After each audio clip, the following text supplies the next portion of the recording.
Grenci. Grenci. Okay. All right. Well, welcome everybody, and thanks for joining us tonight. This program is sponsored by the Holland Township Library, and we are so thankful for your continued support. Our featured speaker tonight is Professor Sandra Grenci. She is out of the Rutgers Cooperative Extension Service, Faculty and Community Health Sciences Educator, and licensed dietitian nutritionist. Is that okay? And she has other degrees also, but I'm welcome, Sandra. Thank you very much. I'm really delighted to have met you, and I'm really glad to be here today. So everybody, just in case you don't know about Cooperative Extension, we are located in Hunterdon County on the Route 12 Library campus. We're in Building 2. We've actually been in Hunterdon County, not at that location, but for 94 years. You may not know that, but Cooperative Extension has been in the United States for more than 100 and more than 90 years in Hunterdon County. And you may think you don't know us, but you probably know our programs. So if you know about 4-H, that's one of our programs. If you are in any way affiliated with the agriculture community or the master gardener community, those are our programs. You may not know about me, family and community health sciences, but my focus in our department is food, nutrition, health, chronic disease prevention. So we've been serving the community of Hunterdon County for a very long time, and we would like to not be the best kept secret after 90 years. We have lots of programming. Our programming has continued throughout the pandemic. It's all virtual. I have my website at the last slide. This is my email on this slide, grenci@njaes.rutgers.edu, and we can make my contact available. But what I really like you to do, if you were on Facebook, follow our Facebook page, because we announce all of our programming on our Facebook page and connect with you. So I hope you do follow us. So tonight, I thought a very appropriate topic. I know one that is out there due to the pandemic, due to the fact that we've been cooped up in our homes almost a year now. De-stressing our eating, and not just our eating. We're going to talk about de-stressing our lives in general. So let's get started. So what we're going to cover tonight, I want you to understand a little bit about exactly what stress is and the different types of stress, and especially how stress affects our body and affects the way we make choices. So the way we choose to eat, the way we sleep, the way we choose to be physically active or not. Usually it has a very negative effect on our choices.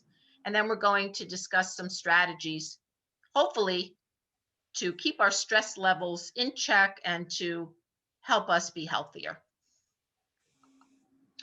Okay, so in front of me, maybe you have seen a word cloud. This is a word cloud for stress. And the way I like to think about this is, if you're stressed, imagine all of these words in your head, in your brain, all of these very negative aspects of stress. So depression and fatigue and problems and tension, crisis, all of these things, all of those words just are associated with the act of being stressed. And here, our caption says, maybe I can hide under here until the lockdowns end. Well, hopefully we're getting close, but I think a lot of people felt this way. Can I just hide till this whole pandemic thing is over? I love using animals in my PowerPoints. And this one, if anybody is in any way dealing with the healthcare system, I know I hear a lot from the people I work with because I do a lot of chronic disease programs. Huge source of stress for people. So this one says, oh no, not another medical bill. This staying healthy is giving me a headache. Now I'm dating myself with this one, but this used to be a popular on TV commercial, maybe not with this animal, but I can't believe I ate the whole thing. So that can be a common result of stress eating, overeating, and mindless eating, which we're going to talk about later. And one of my favorite groups of animals, cats. I'm a huge cat lover. So this guy says, and he even looks stressed. Look at him. He's frowning. His ears are down. I'm so stressed out over being stressed out that I can't even remember why I'm stressed out, and it's stressing me out. Okay. And he looks it. Okay. So we all agree stress is not a good thing. So let's define stress. So everybody can define their stress in a different way, but in general, we have a couple of different working definitions. So it's something, it's a physical or a mental or an emotional strain or tension on you or in you. Or it's a condition, a feeling that you just are overwhelmed. So the demands of your life exceed your ability to deal with the demands of your life. And the end result of that is you are overwhelmed and stressed. So most people think that stress is always negative, and the majority of it is, especially the kind that's harmful to us. But there are even situations that are good stresses that can still affect us. So an example of that might be planning a vacation. So do you ever get so stressed out planning, your packing, or worrying about your airline tickets, or what happens if your flight is canceled? So it's even a good thing, but it can still be, felt as stress in our bodies. So it doesn't always have to be a negative, horrific thing. Even the situation like I just mentioned, something that would, somebody else would say, well, what are you stressed about? You're going on vacation. Well, to you, all those things are probably more than you can handle at the moment, and you feel stressed. So, two other things that are really important to understand about stress. Two different main categories. So the first one is short-term stress. So we used to call that, it's still called like the classic fight or flight situation. So your body is faced with some quick, sudden situation where your heart starts to beat really fast, and you maybe are terribly afraid or worried. And for example, maybe you're in a little accident, you're in a fender bender, or you're rushing for a deadline, or getting ready to meet some family member, somebody that you're very important and you're nervous about it. But it's a short-term thing. So you get your body responds, you may sweat, you may feel nauseous, all these things. But the important thing is it's usually over quickly. And it takes our bodies, a little bit of time. They say about 90 minutes to recover, because during the time that you felt your heart rate go up, if you started sweating, if you felt nauseous or whatever, that's because of hormonal reactions in your body. And it takes a while for those to calm down. But the important thing about this type of stress is it's usually not frequent enough to do long-term damage in our bodies. This is just, these are just the periodic kinds of things that we face in life. So happens, we react, our bodies react, but we recover. Now this class of stress, this is the one that can cause some real problems. So chronic stress, long-term stress. I think it's safe to say that the pandemic has probably contributed to chronic stress in a lot of people. I can think of all those healthcare workers and first responders who every day, are dealing with a heightened level of stress compared to their normally stressful jobs. It's long term. It's been a year now, that we've been dealing with this. Or it can be a situation like I have listed here where we have, people are living in severe poverty or are in abusive relationships or unhappy marriages, these kinds of things that can go on for months, if not years. And so what happens in our bodies is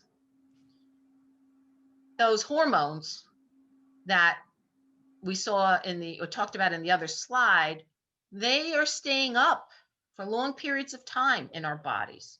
And that situation can cause real health problems like heart disease, stroke, severe depression, those kinds of issues. And chronic stress may require medical intervention.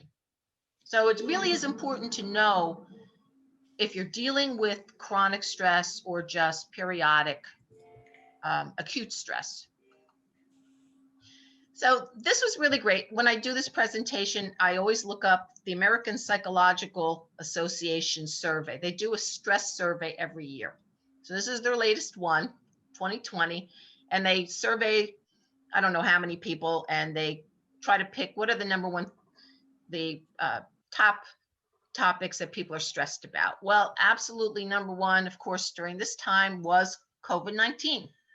So most people, nearly 8 in 10 or 7 in 10, said that they were very stressed about the fact that we were in a pandemic and all the uncertainties of living with this new virus.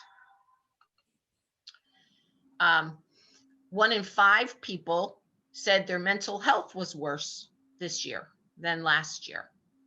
That's understandable because I think a lot of people have been seriously worried. This pandemic is a serious thing. But it's interesting if you look, can you guys see my pointer?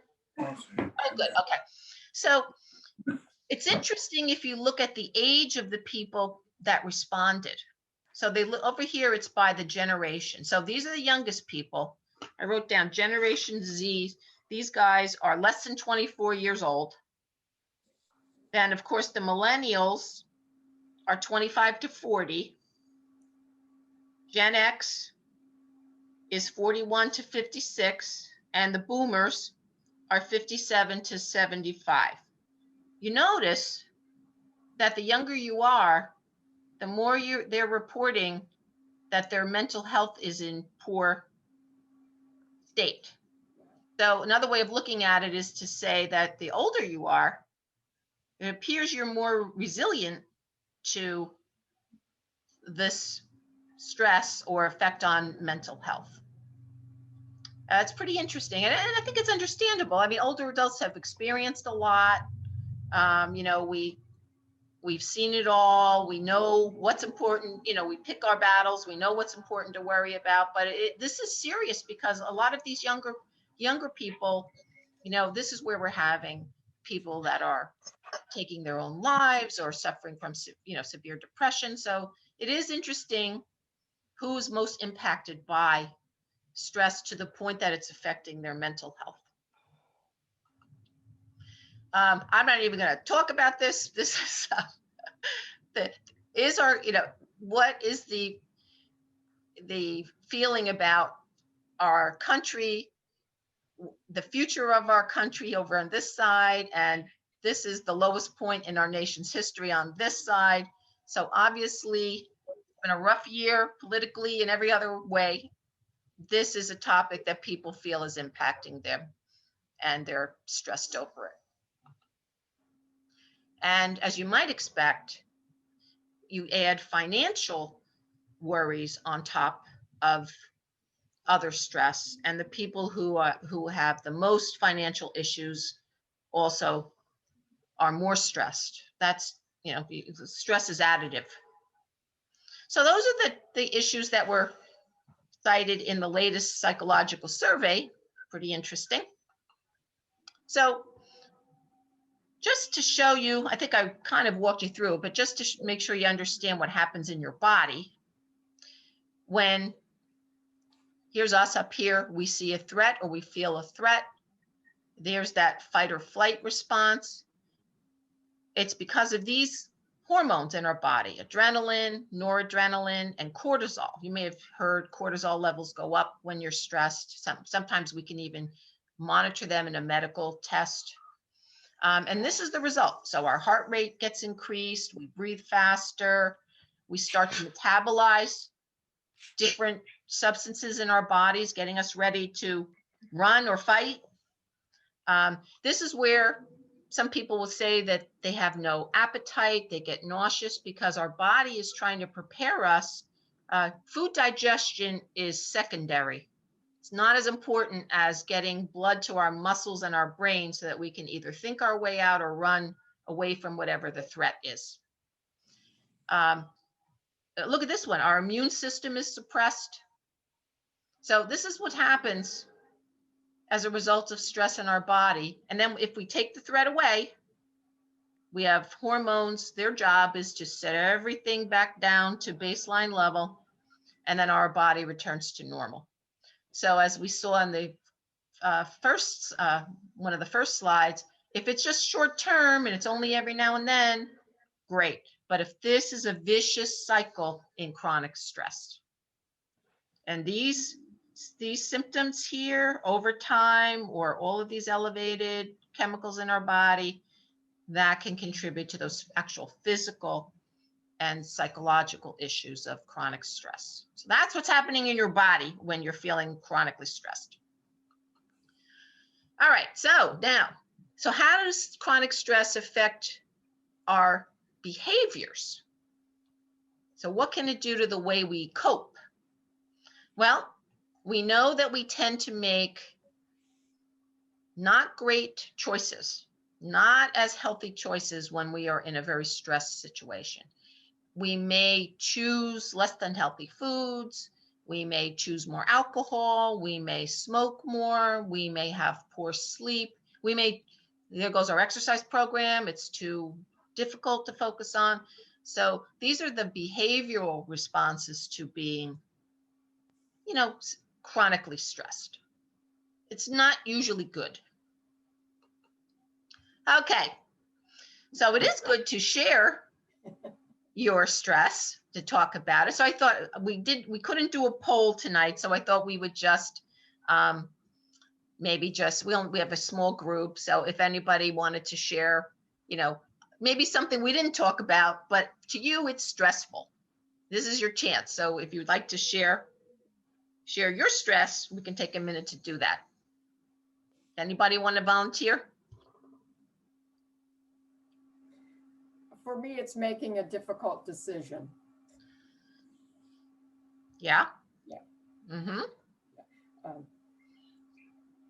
And I spent like the last 2 months researching automobiles, and just the stress of that was really difficult. It seemed to take over my life. It was just right, all I could think about, And so that for me is making a difficult decision brings on stress. Well, that's a good one. Yeah. And learning how to make a good decision, learning the process of kind of a list, the yays and nays, and being able to work through the process of making a decision. That's a good tool. Is anybody else? Go ahead. The extra snow we got this winter, I found to be stressful to me. It made life even harder. We have the COVID and other issues we have. And then, well, you're right. It's like adding on other things. That layering of stress. Exactly right. It made it even harder. I was just talking, my daughter and I, we went out she was in Clifton, I'm here in the Shannock Station, and we happened to talk to each other on the phone. We were both out walking, and we were saying, it's been days, if not a couple weeks, that the sidewalks have been clear enough to even go outside and do a walk, and how good it felt to just get out. And it was a beautiful sunny day, a little windy, but that snow hampered everything. Yeah. So it doesn't have to be a huge thing. It can be these other annoying things that we face in our daily lives. Okay, let's keep going. So fortunately, there's things we can do to manage our stress. So this picture shows many kinds of things, that we can do. Even things you wouldn't think about, but like music can help us feel less stressed, getting a better handle on how to manage our time if that happens to be your stress. Today, I felt so good to feel the sun on my face outside, taking a walk, yoga, meditation, hobbies, exercise. We're going to talk about exercise for a little bit. So there's things that we can do to self-manage our stress. And again, chronic stress that is to the point that requires professional help, it's important to seek help if you need it. But there's a lot that we can do to help manage our own stress. Okay, so try to be as active as possible. So even though I'm a dietitian, this is when I usually confess that I think that physical activity is more powerful in the human body, that it just improves so many things, and it improves our mood. It's hugely powerful, and almost to the point that it's almost like a medication if we do it frequently enough. And for food to act that way, it's almost if we're seeking those comfort foods, which end up being more of a negative thing. But physical activity on a regular basis is good for so many things. So that's my dietitian's push for physical activity. So the emotional benefits, you actually do get chemical changes in your brain from exercise. And it doesn't have to be in the gym. We can't go there easily anymore for a while, but it can be any kind of movement. It can be, just walking, dancing, Tai Chi, yoga, movement, you name it. It's whatever feels good to you. And it really is a mood elevator. And it also improves circulation. It improves your energy level. Sometimes when you're tired, it could be that you just didn't move enough during the day. Or if you're having trouble sleeping, maybe you just got out of your physical activity pattern, and you're not getting the benefit of being physically active. So next time you're feeling down, anxious, or stressed, consider movement. Do it your way. Now, how do we do that if it's so easy, even though it's so beneficial, it's so easy to be one of the first things that we let go of. So like anything that's important, scheduling it, writing it down, keeping it doable for you. So if you know that you can only do or will do only 15 minutes of walking, do it. Don't let yourself set a goal of an hour, then you can't, then you feel worse about yourself and you spiral down and you don't do it. So make it something that you enjoy doing. Little bits is fine. Just try to keep as active as you possibly can, and kind of think outside of the gym mindset. It does not have to be that. Be active. If you've got children or grandchildren, instead of sitting in front of a screen with them, the weather is going to get better, and we're almost at spring. So getting outside, moving, doing fun things with them, walking, looking at nature, whatever. It'll all help. Okay, so it is a known fact that stressed is dessert spelled backwards. We know that. So the question here, now we're transitioning to diet. So does stress affect eating behaviors and weight? And I don't think we need to have a scientific review to know, probably from personal experience, that it does. It can, very easily.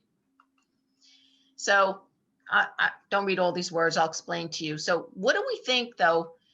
What do scientists think is happening that drives people to eat more or choose comfort foods, those kinds of things when they feel stressed. So there's a theory out there that it might be kind of a atypical reaction to chronic stress. Because remember, human beings didn't used to live as long as we do now.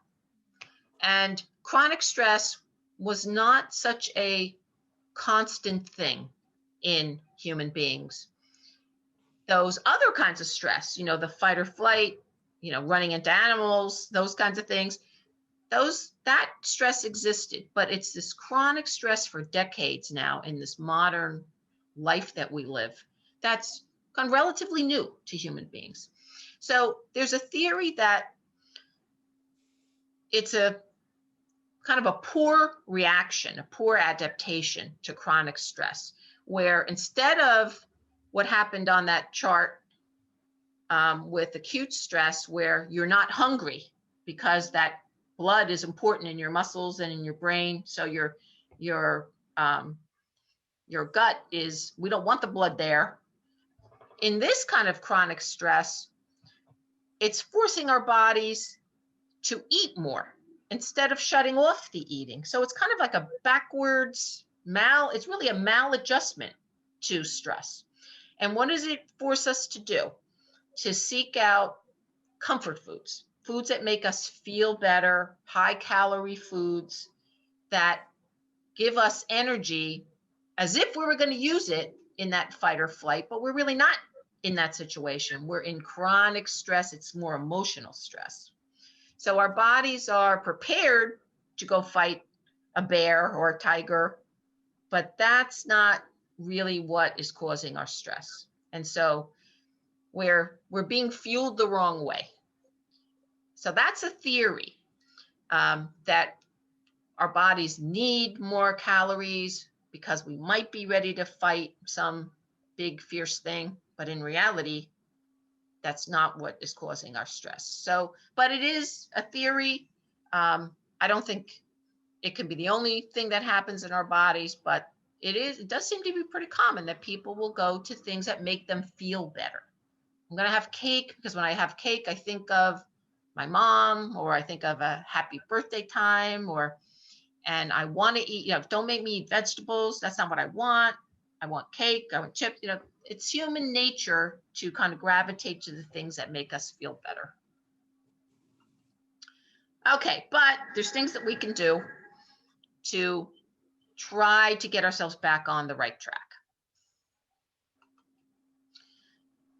So we have to know what is the right track. And the dietary guidelines for Americans, they were just updated just about 2 months ago, the 2020-2025 edition. And these are the research-based guidelines that give us some advice about how we should be eating. And the new edition has 2 big new messages. One, make every bite count. So focus on foods that have a lot of nutrients in them. So spend your nutrient budget wisely. Vitamins, minerals, fiber, phytochemicals. So a lot of plant-based foods. And the other big message is individualize your eating pattern. So finally, there's not just one way of doing things. If you like a vegetarian style eating pattern, make it work for you. If you like Mediterranean, great. If you want something in between, fantastic. Americanized, follow my plate. So finally, we're recognizing that not everybody has to do things the same way, because that never works. People are individuals. So here, in case there was any doubt, this is an example of a healthy plate.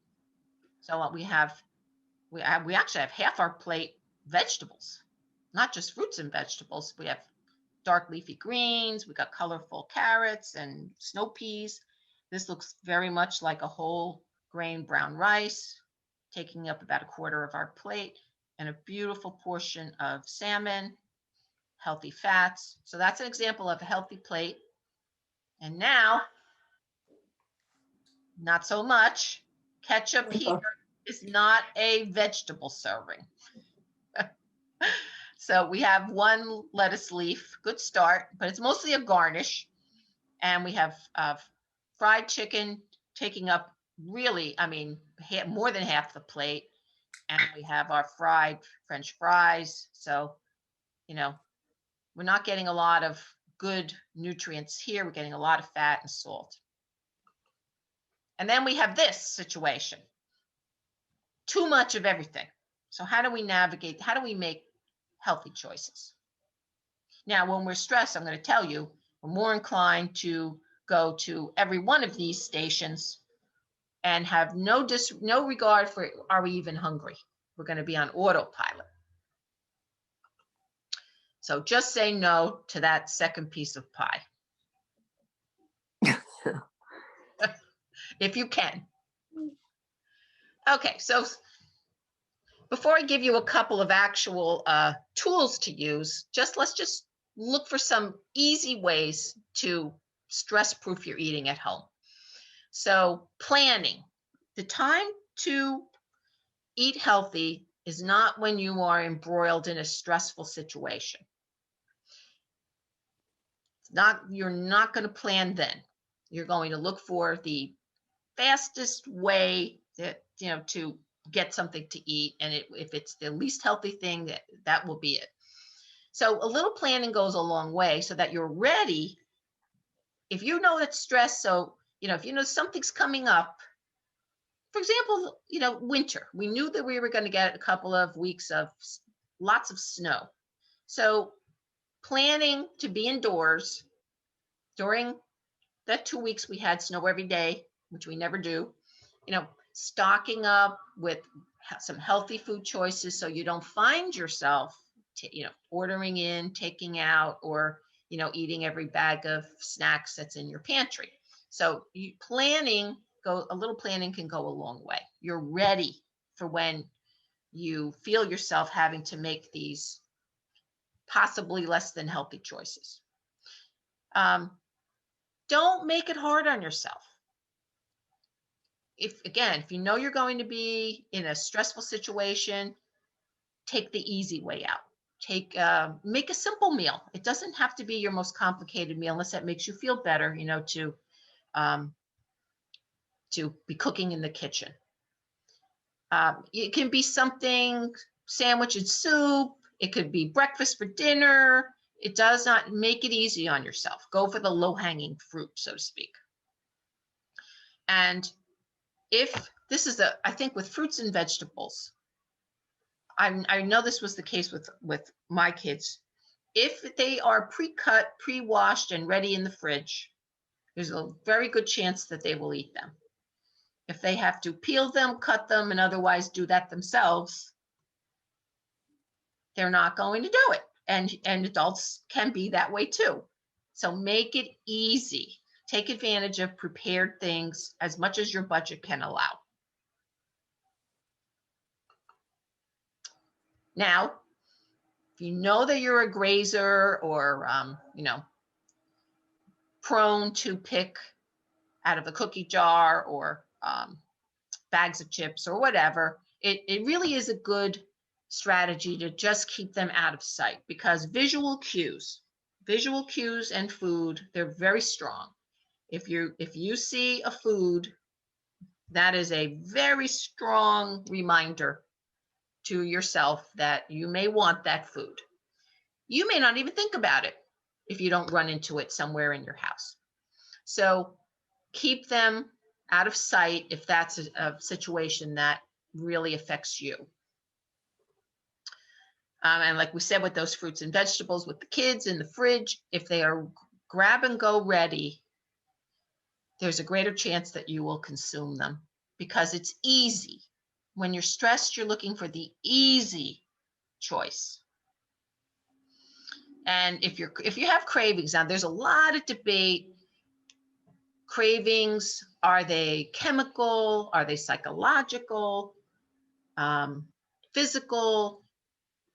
There isn't a a definite answer on that. Sometimes cravings are also behavioral, or you remember that when you were stressed growing up, that you always ate chocolate pudding. So now that you're stressed, you crave chocolate pudding. So it's complicated. Human beings are very complicated creatures. If you're craving a particular food, at least try to set yourself up with, some layers of healthy choices. If you want something crunchy, you maybe have an option of something like popcorn without too much salt. Or if you want something creamy, maybe hummus, or lower fat puddings, or try to go for something in the middle. And we're going to talk about mindful eating. This is a whole new science and practice of getting in touch with what our bodies really want when it comes to eating. We're going to do a little bit of an exercise on that, actually. Oh, there I am, right there. So tools for reducing food stress. So mindful eating, I took an entire training on mindful eating and teach a 10-week course, or I did in person, and I haven't converted that to virtual yet, but I'm thinking about it because that's a long time to be with a group and to make it easy for people to participate, like in a group like this. I took my training completely online. There were people all around the world in this training class. So it's a different way of thinking about eating. And I wish I had known about mindful eating early on in my training as a dietitian. I'm also a diabetes educator, and this would have been very helpful early on in helping people get more in touch with their hunger, their fullness. A lot of people have lost the ability to be in touch with how they feel about sensations in their body when it comes to eating. We are always on autopilot now. What's going on around us, not really how we feel. So now mindfulness, this is mainstream now. Schools are using mindfulness. You may have heard. So we can define it as being aware of what's happening now. I mean, that's it. That's really the gist of it. Instead of thinking about what you did in the past, yesterday, and ruminating over that, or being anxious about what's going to happen tomorrow or the next hour or in the next minute, mindfulness is focusing on the present. And by doing that, you give yourself the little bit of space in your head to to focus on what you're feeling at the moment, what your body's feeling, and accepting that all these things are happening around you, but you can focus on the here and now. So that's the basic concept. And it's a very ancient practice. I mean, it's a very ancient practice in many religions, many cultures. But in the 80s, it really went from being kind of a religious or cultural practice to a tool to use for health promotion. And it first was used for stress reduction. Jon Kabat-Zinn was the guru of using mindfulness to reduce stress. And then after it was seen how successful that was, then educators or scientists like Jean Christeller, who's a psychologist, she started to use mindfulness for people who were suffering from eating disorders. So it went from just stress to the world of eating and eating behaviors, and then weight issues. So now it's being used not just for stress. I mean, I know in Hunterdon County, some of the schools were using mindfulness meditation with the kids to help them calm themselves before tests and to be more focused in class. It's really become mainstream. A lot of health insurance companies, are focusing on mindful meditation as a way to improve health in their subscribers. So it really is out there. But my interest, of course, as a dietitian is in eating behaviors. And especially when I saw that there were studies that used it in diabetes education, and it was found to be as effective as the traditional diabetes education curriculum for people with diabetes. So here's where I said, wow, I wish I had known that. But anyway, it's never too late. So in mindfulness, in mindful eating, we talk about two kinds of wisdom. We talk about inner wisdom and outer wisdom. And having worked for 15 years in Hunterdon County for Cooperative Extension, I can tell you that people in Hunterdon County have a lot of outer wisdom when it comes to nutrition. They read a lot, they know a lot, they are, they just, you know, they have a lot of knowledge about nutrition and calories and food labels and things like that. But where most people fall short, not just Hunterdon County, but in general, most people, it's on the inner wisdom. We're not used to tuning into that. We're used to relying on all of this outer wisdom. So in other words, what do the experts say about how much I should eat? What does the food label say about what I should eat? What's my friends say? You know, what did I read on that blog? That's outer wisdom. What's my doctor telling me to do? That's outer wisdom. But we rarely ask, am I hungry? Am I full? Did I enjoy what I just ate? Was I even aware that I was eating? So that's the difference between inner wisdom and outer wisdom. And mindfulness helps us cultivate the inner, because that's usually harder for people. We spend, in that 10-week course that I teach, a lot of time with a lot of skills focusing on getting back in touch with our bodies when it comes to food. So learning, really tasting our food again. Some of us are so caught up at certain times of our lives, in our careers, we're maybe eating at our desks, eating in our cars, in front of the TV. Now I'm wondering what are kids doing in terms of their eating behaviors in front of all these screens. Because they did say that kids, you know, we had just about leveled out in some groups of kids, age groups, the obesity epidemic was starting to go down. And now I understand that kids and adults, the obesity rate is going up because of this past year, because we've been, you know, jailed in our homes, physical activity has gone down by the wayside, and screens, doing everything in front of screens, has become a way of life, hours and hours a day.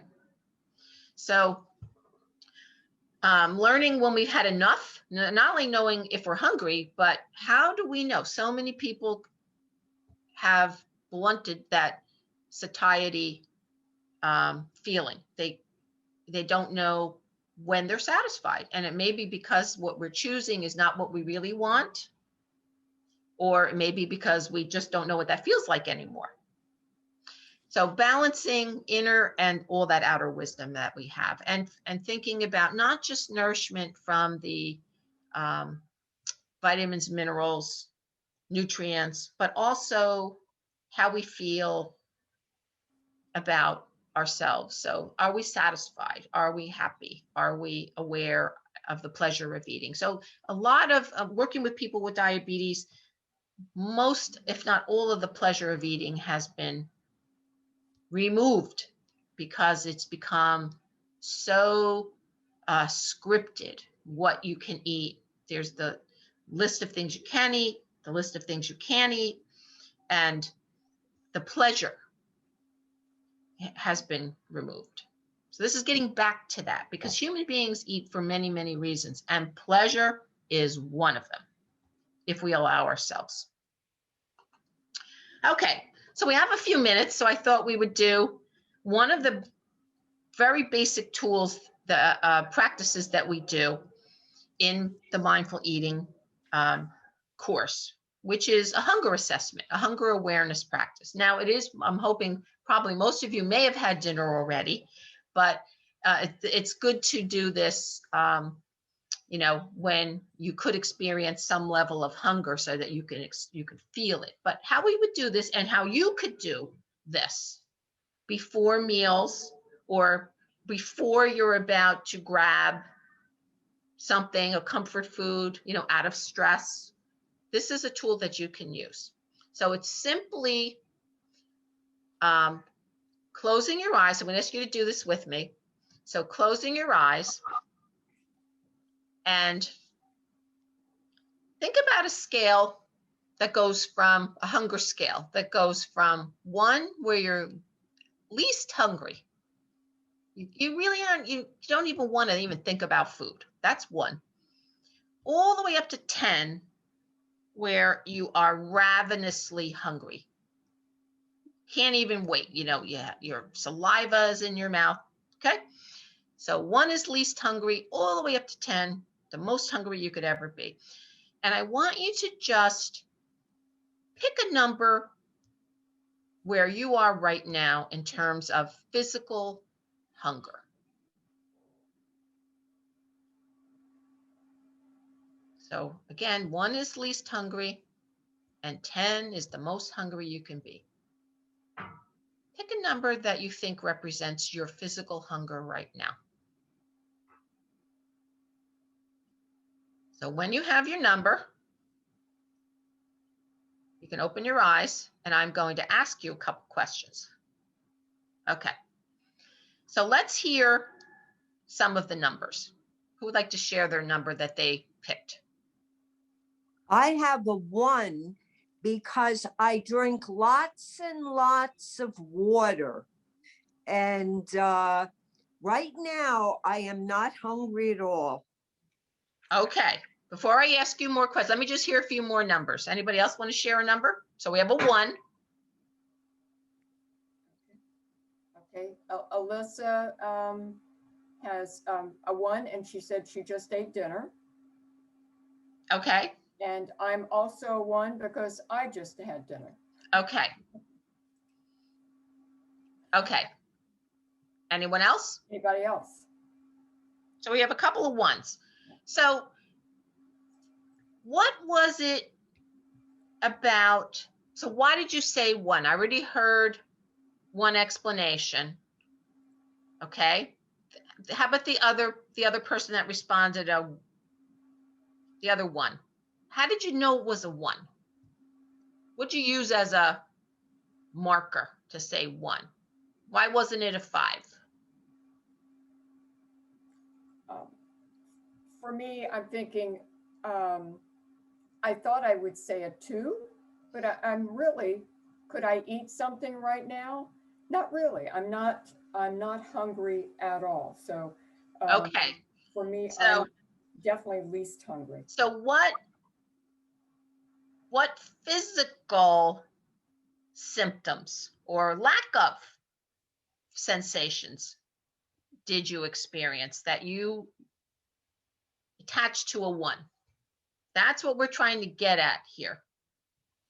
What did you feel inside you that you assigned a 1? My stomach feels bloated. Okay, good. That's exactly what the kind of an answer that means you're tuning into physical symptoms, as opposed to saying something like what I was expecting to hear, because I hear it a lot. I already ate dinner. It's 8 o'clock. I know that I shouldn't be hungry at this time. So you get, that's outer, right?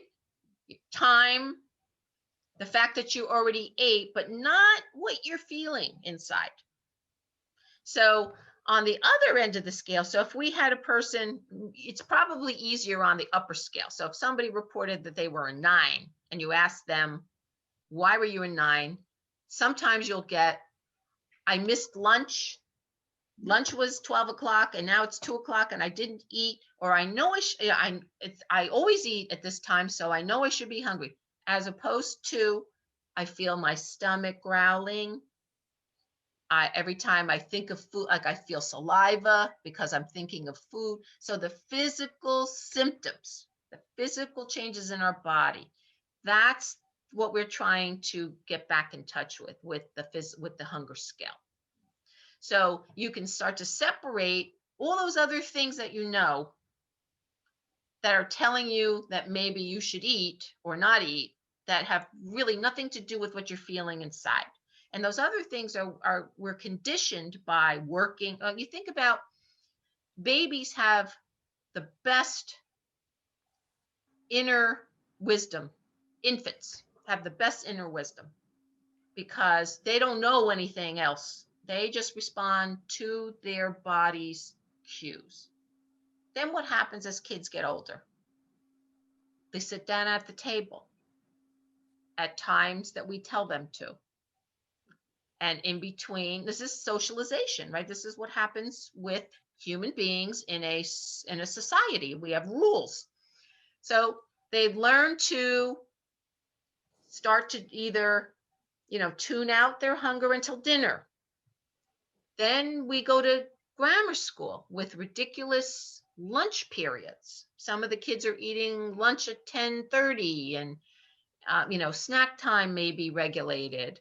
So we're starting to suppress, the normal tuning in to our bodies. Then we go to work and we have to have, well, I take my lunch at noon and you can have yours at 1. And, think about the medical professionals. We can't eat in this room. You can't eat on the floor. So we start to, superimpose all of these rules about eating. And what happens is often we just suppress some of our natural cues. And it happens on the hunger side as well as the fullness side. So by starting with asking yourself, just doing that simple exercise before a meal or before you feel, like in case of stress eating, if you feel you're going to dive into, a bowl or a bag of something, am I even hungry, or can I be eating for another reason? And is there something else that I could do instead of eating, even for, to delay it and see if I really am hungry? So this is a really simple tool, but believe it or not, it's a very common reason why people overeat. So a couple of more tips about practicing mindful eating. On the left side, we have examples of mindless or less than mindful eating, and the counterpart on the right. So eating, number one, is eating past fullness and ignoring your body's signals. Now, experts say, maybe eat to a number 8 or a 7 on the scale, on the fullness scale. So you're not completely full. Stop when you're comfortably full. That's, sometimes a nice suggestion, because it does take a while for your brain and your stomach to talk to each other. So listening to your body and stopping when full, or even slightly before full. Mindless eating is eating when emotions tell us to eat. So comfort food. Being sad, bored, lonely. Even it doesn't have to be all these negative things. It can even be excitement. What happens when people go to parties? Those are happy times, but often we just let all the rules go and we overeat. So again, trying to adjust our eating to what's happening in our bodies. Sometimes we don't have a choice about eating alone, but generally when we're eating with others, think about restaurant eating, how it can take much longer to eat in a lovely restaurant because it's paced, or we're enjoying the beautiful atmosphere, and we just paid all this money, so we're focusing on the taste of all this great food that may be special to us, or we have great company, and there might be wonderful music, as opposed to we could eat that same meal in probably 10 minutes in front of our TV and not have any enjoyment from it. We already talked about eating foods that are emotionally comforting. Eating and multitasking, again, huge. So a big focus of some of the exercises we do in mindful eating is learning to focus on the food itself. And considering, number 6, considering the meal to be the end, eating it. But in mindful eating, we also think about the whole experience of eating. So how food came to be put on the table, sharing the food. So getting back to the enjoyment of the actual eating. And I did a presentation on eating patterns. So I was talking about the Mediterranean eating pattern. And maybe not in America, but certainly in other Mediterranean areas where there really is a true Mediterranean eating pattern, enjoying a meal, setting time aside for a meal is huge. It's part of the culture of the Mediterranean eating pattern. It's not just the foods, but it's the culture of eating together, and eating is worth it. Eating is worthwhile. Eating is an important social interaction, as opposed to eating in our cars, eating in front of our screens, and that kind of eating. Okay, so let's just review some other stress management tips that we can always think about. It's not just about food. It's not just about physical activity. There's other things that we can do to de-stress ourselves. Sleep is huge. When you are very sleep deprived, I think about college and exams and, that time of life where, or you're a new mother, where you're so sleep deprived, you making good choices when you're in that kind of a sleep deprived state, it's very difficult. So getting enough sleep that also suppresses all that inflammation in your body, and you'll have energy for coping mechanisms. You need that. We already talked about the power of physical activity. Journaling, writing down things is really important in making behavior changes and understanding what you do. That's what, Weight Watchers was so successful, because recording what you're eating, logging all those points and things, makes you aware of what you're eating.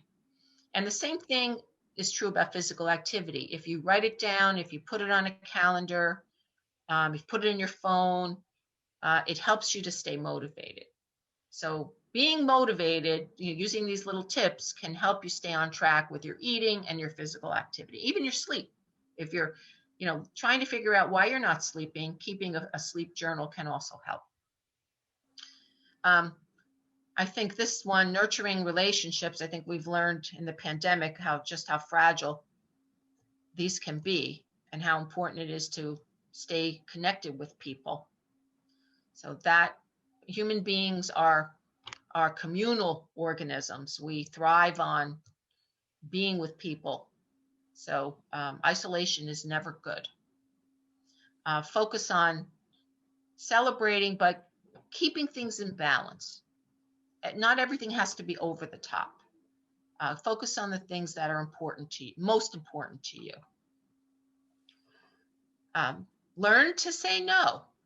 So when we go back to our pre-COVID lives and we're out with all of our social engagements and all that stuff that we do, family engagements, these happy things can add stress. So learn to say no. Learn to let go. I think we do this better as we get older. We're okay with letting some things slide, especially when it comes to cleaning. The one thing you learn as you get older, you learn what's really important. Don't stress the small stuff. We talked about all those therapies that can be helpful. There's so much stuff now online, meditation, yoga, all these kinds of, it's amazing. I was just looking at the Weight Watchers app, and they have all kinds of videos now as part of the app, all kinds of meditation, yoga, strength training. So, maybe that one good thing that's come out of the pandemic is it, at least for me, I got to try Tai Chi, which I love, which I never would have tried, but it was a virtual class and I love it. So, try some new things. And last but not least, really important, like we talked about the chronic stress, some things people will need help with, and it's okay to ask for help. So get help if you need it. If you feel that you are really, your body is suffering physically and emotionally, get help from a professional to help you manage your stress. There are medications that can be used. There's different counseling techniques. You may need physical assistance too because of the effects of stress. Don't be ashamed of asking for help. So what I was going to just close with was a 30-second mini mindful meditation. So if everybody would just like to close their eyes one more time. Yes. So just get comfortable. It's almost our bedtimes. Get comfortable wherever you're sitting. And just take a deep, long breath all the way in through your nose. And then just release it. You can release it through your mouth or through your nose. And a nice, long exhalation. And just feel your body relaxing a little bit in the chair. Maybe your shoulders are relaxing. Your legs may be relaxing. Take another nice deep breath.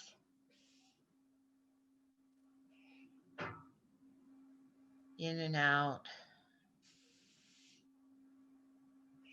Be grateful for your body, what you're feeling. Served you well today. Be grateful for your mind. And one last nice deep breath in and out. And when you're ready, you can open your eyes. So thank you very much for giving me the opportunity to meet you guys. And I just want to tell you, if you're not familiar with the programming that we have at our office at Cooperative Extension in Hunterdon County, if you're on Facebook, find our Facebook page, because we announce all of our programs on our Facebook page currently. We do have a website, but frankly, we've been focusing so much on getting things out on Facebook. We have to work with the county IT to get things posted on our page, and they're so busy with the Department of Health that things can be delayed, but we manage our own Facebook page. So I have a series that I'm doing. I'll put a shameful plug in for my Living Well series. We're already in week 7, but all the videos I'm doing, 10-minute videos, 10-minute tips to a healthier you, covering things like action planning. We're going to do a session on mindfulness. We covered eating patterns. I pre-record the videos and I release them on Fridays at noon, but they're archived on our page. So if you go to our Facebook page and like our page, you will get announcements, not just of my programming, but if you're interested in gardening, the Master Gardeners have got stuff going on. And if you're into the ag community, 4-H has been announcing all kinds of really great programming. And we also share programs that are being conducted in other county offices and also at our state office. So we really don't want to be the best kept secret anymore. We want to bring you more programs. And you can also, if you have a group, if you would like another presentation, you can always email me at my address there. And I also do custom topics, but we have plenty of programs that we'd love to share with, especially with the Hunterdon County community. It's great to reach statewide audience, but we are here to serve you guys. So that's our office, the Route 12 library. Look at that picture. We had snow there too. I don't even know what that was. That's funny. Hopefully someday you'll be able to come visit us in person. That would be nice. Yeah. When you do start up your in-person programs, do you host them in the same location as your office? Not always. I actually prefer to go to groups. Okay. Because I think I get a better group size. Some things like I mentioned the food preservation series. Now, some of those we won't be doing hands-on, unfortunately, this year, but I would do that in my office because we have a certified kitchen. Okay. But I prefer actually to go out to groups and let a group get me an audience and then, work with them on a topic. And then I just go and present the program. So that works actually better for me. Okay. But either way, Super. we have a couple of really nice conference rooms there. It's a very busy place when we're doing live programming. I mean, the master gardeners are hopping, the 4-H people are hopping. So hopefully we will get back to that soon. We all miss it terribly. Absolutely. This was terrific, Sandra. Thank you so much for taking the time to put this together. And also everyone who attended, Sandra sent me a little flyer that I'm going to send to you by email, probably tomorrow morning. So, and you can include my email address and my contact info if you want. And I would love if you like our programs, share them, promote them, because we rarely charge a fee.